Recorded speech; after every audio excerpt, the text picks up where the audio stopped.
आज के इस शंकरलाल जी चौधरी साहब मंच पर पधारे। यहाँ मौजूद सभी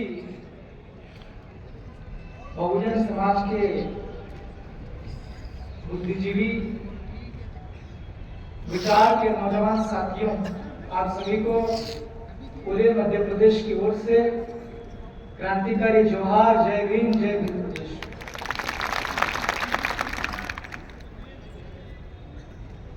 पंडित बिरसा अम्बेडकर, जयपाल सिंह मुंडा सहित तमाम महापुरुषों को कोटि कोटि नमन। खास करके मध्य प्रदेश के आदिवासी राजा, भील राजा उदा खड़े जी को भी स्मरण और कोटि कोटि नमन।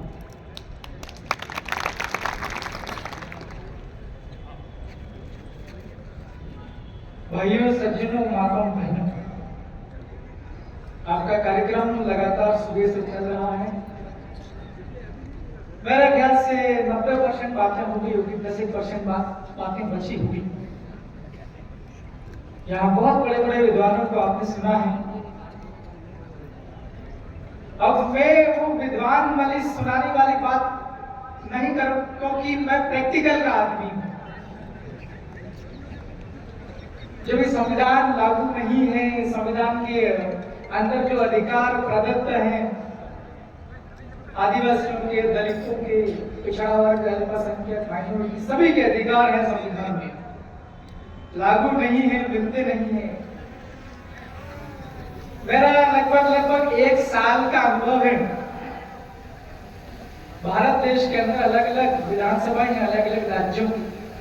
जो विधानसभा का सदस्य होता है वो विधायक होता है, और जो विधायक होता है वो संवैधानिक पद है। अब जब हमारा पद ही संवैधानिक है तो संविधान को लागू करने की सबसे ज्यादा जिम्मेवारी हम लोगों की ही है। मेरा तो सिर्फ इतना सवाल है, मैं तो मेरे जिन लोगों ने मुझे चुन करके भेजा है, मैं तो उनका धन्यवाद हमेशा करता रहता हूं, मध्य प्रदेश के सैलाना के लोगों का। लेकिन ये है कि हम लोग कितने लोगों को भेज रहे हैं सदन में। संविधान को लागू हमें करवाना है, हम संविधान को लागू करवाने के लिए कितने लोगों को भेज रहे हैं, ये इंपॉर्टेंट है। हमारे मध्य प्रदेश में 230 है विधानसभा के सदस्य।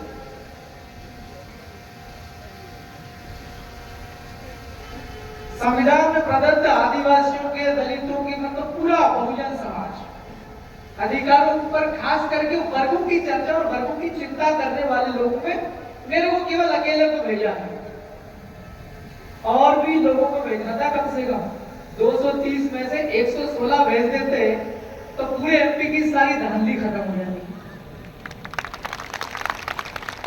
आपके राजस्थान में 200 है, कितने हैं?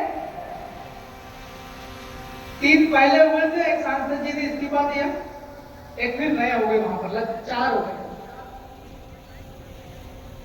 तो 200 में से 101 अगर आ जाते हैं तो आपकी राजस्थान की सारी धांधली खत्म हो जाती। तो मैं ज्यादा नहीं बोलूंगा। आज यहाँ बहुत बुद्धिजीवी लोग हैं सभी वर्गों की। हम लोग कम होते हैं, जैसे राजस्थान में 4 हैं, मैं मध्य प्रदेश में अकेला हूं। कुछ लोग कहते हैं यार ये तो भारत आदिवासी पार्टी की बात कर रहा, हम तो सभी वर्गों के आए हैं। अभी गौरलाल परमार साहब कह रहे थे कि भाई सब लोग एकता कर लो। भाई समस्या तो सबकी कॉमन है ना, कॉमन प्रॉब्लम्स हैं, बहुत सारी प्रॉब्लम्स कॉमन है। आरक्षण का मसला हम लोग बहुत चिल्लाते हैं कि नौकरी नहीं निकल रही, बहुत पढ़ रहे हैं। भैया नौकरियां निकलवाने के लिए क्या करना पड़ेगा? लड़ना पड़ेगा ना। तो जिस जगह लड़ने की जो जगह है, प्लेस ऑफ फाइटिंग, उस जगह पर हमारे लोग कम हैं। संख्या बढ़ानी पड़ेगी। मैं सुझाव देके जा रहा हूं। मेरे को ये जानकारी मिली थी 4-5 दिन पहले कि उदयपुर के आसपास के जो गांव हैं, खास करके आदिवासी लोग ज्यादा रहते हैं गांव, अन्य समाज के भी हैं, उदयपुर के आसपास के गांव के अंदर में भूमाफिया जो होते हैं, जमीन का कारोबार करते हैं, वो लोग आदिवासियों की जमीनें छीन रहे हैं लगातार। तो मैं वो समस्या समझने के लिए आया हूं। मेनली जो भूमाफिया गैंग होती है, ये भी जानकारी मिली है कि गांवों के अंदर डरा धमकाकर जमीनें खरीदी जाती है। बिंदु नंबर 1 तो यह है कि आदिवासियों की जमीन गैर आदिवासी नहीं है। यहां पर यह बड़ी समस्या है। मैं तो मध्य प्रदेश का हूं, यहां पर तो 4 हैं और भी बहुजन समाज की भी शादी कोई तो होंगे, वो चाहे आपका भीम आर्मी का हो, चाहे आपका कौन सा है मायावती जी का। सभी लोगों की ये साझा जिम्मेवारी है। हम बहुत बड़ी बड़ी बातें उठा देते। संविधान कोई छोटी मोटी चीज नहीं है। पूरी दुनिया का सबसे बड़ा अगर कोई संविधान है किसी देश का, वो भारत का है। सबसे बड़ा संविधान भारत का है। अब इतने बड़े संविधान को लागू करना कोई आसान काम नहीं है। अभी पूरे भारत में इतने राज्य हैं, देश हैं, सरकारें बनती हर 5 साल में, कभी कभी लंबी चली जाती है, 10 साल तक चलती, कोई 15 साल तक चलती, कोई तो पहले आजाद हुआ था देश तो 50 साल तक लगातार चली। ऐसा भी इवेंटी राज्य में वो लोग जो है उतना ही संविधान को लागू कर रहे हैं जितना उनको जरूरत है। मुख्यमंत्री और प्रदेश का जो मंत्रिमंडल है वो और सरकार कौन से विचार वाले दल की है, उन लोगों का फायदा करने के लिए उतना ही संविधान लागू किया जा रहा, पूरा नहीं किया जा रहा। तो पूरा लागू करने के लिए हम सभी लोगों को इकट्ठा होना पड़ेगा। इकट्ठा होकर आज तो चर्चा कर रहे हैं, लेकिन जब मौका मिलता है हमें लागू हम कर सकते हैं विधानसभा या लोकसभा जाकर के, तब भी हमें एकता का परिचय दे करके करना पड़ेगा। अभी हम लगातार देख रहे थे कि सोशल मीडिया का जमाना है, जिन लोगों को एमएलए क्या होता है वो भी नहीं पता, ऐसे लोग यार विधानसभा जा रहे हैं। ये गलती किसकी है? उस भाई की गलती नहीं है जिसको एमएलए नहीं आता, उसकी कोई गलती नहीं। गलती सलम्बर के लोगों की है। सलम्बर के लोगों ने केवल 2-3 हजार वोटों से जिताने का कोशिश किया था। उन्होंने गड़बड़ कर दी कोशिश में। 1012 से हराने का काम किया कि नहीं किया?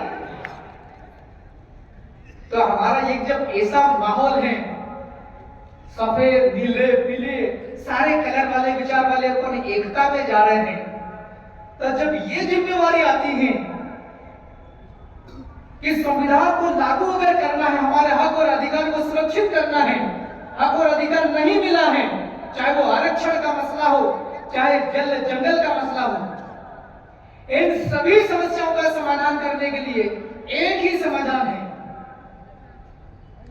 आज की तारीख में डेमोक्रेटिक संविधान की बात कर रहे हैं ना, आज संविधान का दिवस है 26 नवंबर, उसमें लिखा हुआ सारी समस्याओं का समाधान संविधान है। और संविधान के अंदर भी एक लोकतंत्र है, डेमोक्रेसी, कि लोग खुद तय करेंगे आपको कैसी सरकार चाहिए। अब्राहम लिंकन पहले बोले थे, बहुत पहले, government of people, by the people, for the people. लोग तुम ही तय करो कैसे लोग होने चाहिए सदन के अंदर में संविधान को लागू करने वाले। तो हमारे लोगों की गलती आ रही है। इन गलती को हम लोग जब सुधार लेंगे, हम एकता में हो जाएंगे। हमारी समस्याओं का समाधान कौन करेगा, ये हम अगर तय कर लेंगे, समझ लेंगे, तो हम सही आदमी भेज देंगे। तो फिर सही आदमी चला जाएगा तो सही आदमी आपका संविधान लागू करवाएगा अपने सदन में। वहां तो हम लोग बोबड़े लोग भेज रहे, बोबड़े और गूंगे सदन में, और बाहर हम रैलियां करते बड़ी बड़ी। तो गलती हमें भी है, इन गलती का हम लोग को सुधार करना होगा। और ये समय खास खास करके बहुत कठिन समय दौर जो है।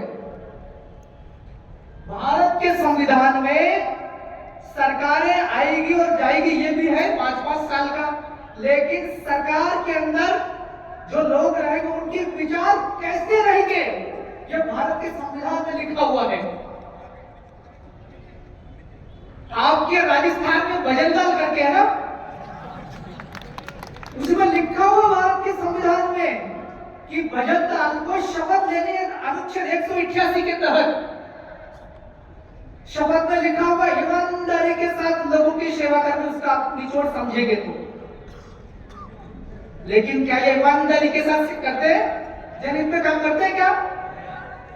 ये पूरी बेईमानी के साथ प्रदेश को चला रहे हैं। आज की तारीख में आप बात करो, संविधान में लिखा हुआ है, चाहे मुख्यमंत्री हो, चाहे विधायक हो, चाहे कोई आम आदमी हो, चाहे सरपंच हो, चाहे देश का प्रधानमंत्री हो, चाहे राष्ट्रपति हो, वो शपथ लेने के बाद उसके मन में विचार कैसे आने चाहिए, ये भारत का संविधान बताता है। समाज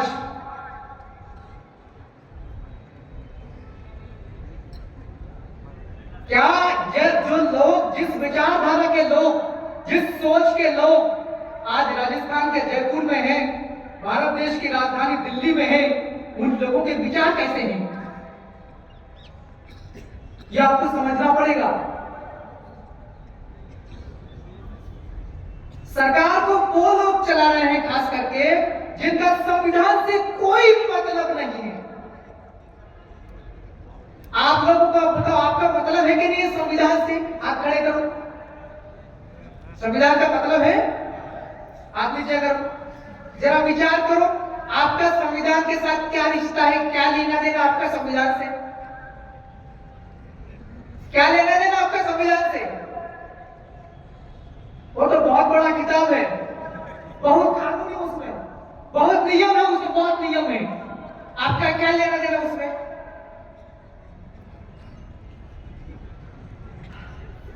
क्योंकि हमारे सारे अधिकार उसी के अंदर में है। क्या है? हमारा नौकरी का अधिकार उसी में है, हमारी पढ़ाई लिखाई का अधिकार उसी में है। हमारे साथ अगर कोई अत्याचार अन्याय करता है, चाहे जाति के नाम पर, चाहे संस्कृति के नाम पर, उस तक की सुरक्षा का उपाय उसमें है। हमारी हर चीज उसके अंदर तो रजिस्टर्ड है, लिखी हुई है।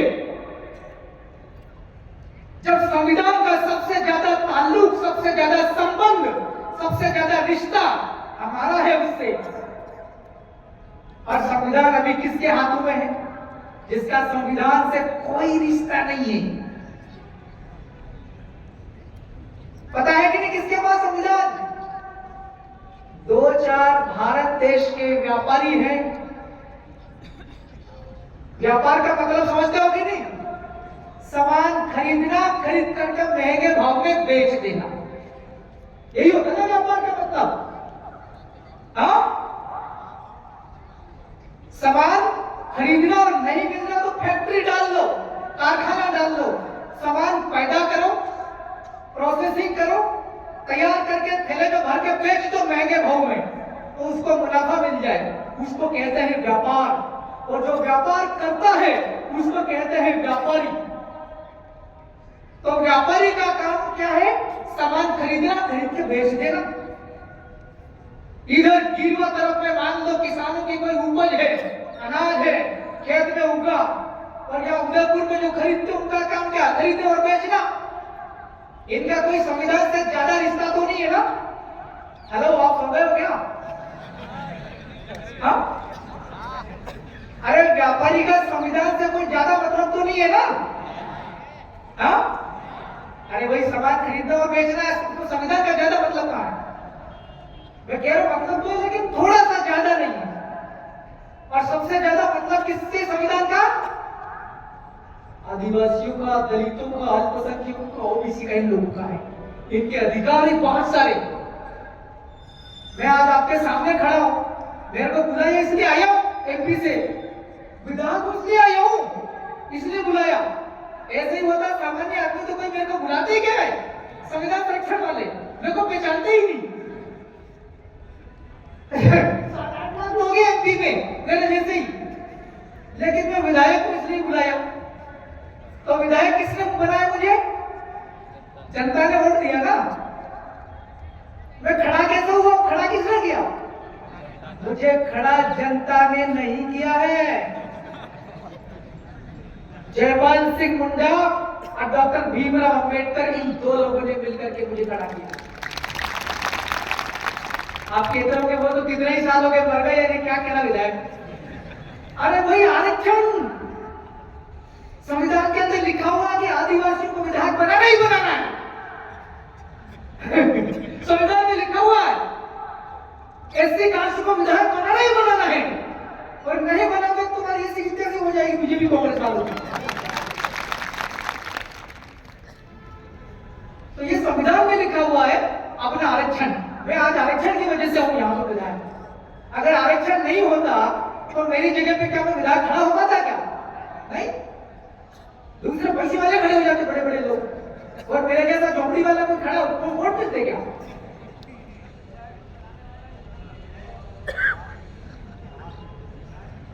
तो भाई लोगों, मेरा ये कहना कि मैं ये आपको समझाना चाह रहा हूं, सब मेरी बात खत्म हो गई लगभग। मैं कहना ये चाह रहा हूं कि हम लोगों का वास्ता सबसे ज्यादा संविधान से है। सबसे ज्यादा संबंध हमारा है संविधान के साथ में। और संविधान अभी है किसके हाथ में? हाथ मतलब सरकार। किसके पास संविधान? व्यापार करने वाले 2-3 व्यापारियों के पास, जिनका संविधान से कोई लेना देना ही नहीं है। मैं इशारा कर रहा हूं, वो बोलो समझ आ रही कि नहीं आ रही? गुजरात का गौतम अडानी,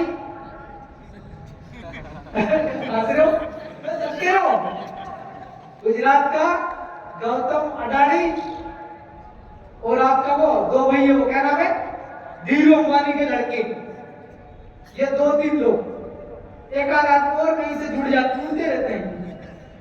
ये जैसा बोलेंगे वैसा ही दिल्ली के लोग करते हैं, और ये जयपुर का भजनलाल करता है।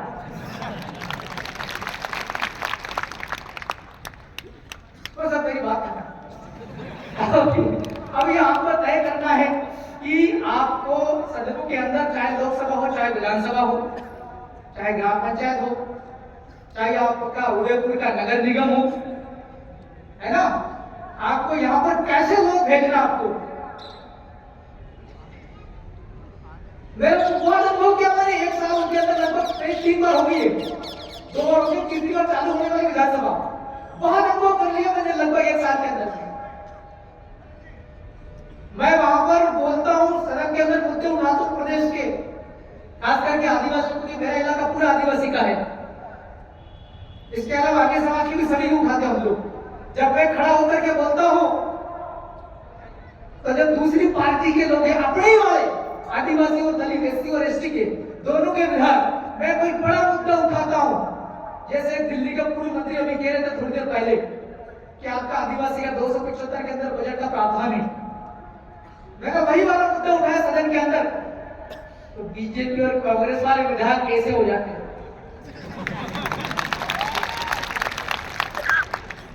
आपके राजस्थान के अंदर मैंने वीडियो देखे अभी विधानसभा के अंदर कौन कौन क्या क्या बोले।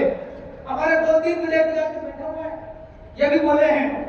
जब ये बोलते हैं तो दूसरी पार्टी के लोग जीत जीत के विधायक बने, अपने वाले आदिवासी और हरिजन के लोग, दलित समाज के लोग, एससी वर्ग के लोग क्या करते पता है?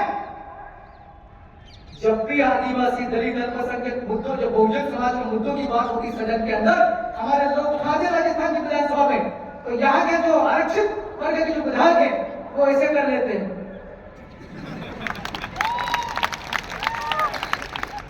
जब बोलते हैं तो ये आंखें बंद ऐसे कुर्सी का सहारा लेकर के पीछे सिर, और कुर्सी पीछे की कुर्सी पे सिर टिका देता है ऐसे। तो भाइयों, मेरा तो आपसे इतना कहना है कि मेरी बात को आपने सुना है, इसको आप लागू मत कर देना हो। लागू कर देगा तो भैया 200 के 200 विधायक बन जाएंगे अपने एससी एसटी वाले, ओबीसी माइनॉरिटी वाले, तो विपक्ष में कोई मिलेगा ही नहीं। उसको रखना भी जरूरी है।